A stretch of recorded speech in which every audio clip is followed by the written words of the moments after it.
While walking onto the House floor to deliver his recent 2012 State of the Union speech, President Obama told U.S. Defense Secretary Leon Panetta, "Great job tonight."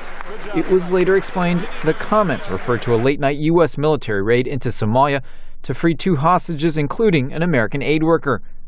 But Mr. Obama's actual speech made no mention of sub-Saharan Africa. Kwaku Nwama, a Ghanaian professor at American University in Washington, is not surprised. Africa is not big in Washington, and there's no constituency that cares about Africa that much. And I didn't think that the traditional contours of American foreign policy was going to change because there was somebody in the White House with ties to Africa. But of course, a lot of people expected that. Some African analysts feel too much attention is still placed on U.S. military aid in resource-rich countries, without regard to a government's record or how elections are conducted. This includes help for Nigeria's embattled government to eliminate Islamic extremists and assistance in autocratic-run East and Central African countries to squash the roving Lord's Resistance Army. U.S. officials have pointed to recent policy successes in Africa, such as helping South Sudan become a new country and saving victims of a devastating drought in the Horn of Africa.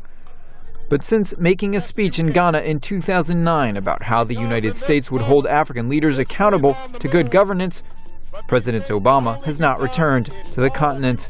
Patrick Mubobo, a Congolese American recently protesting in front of the White House, is one of those bitterly disappointed with Mr. Obama.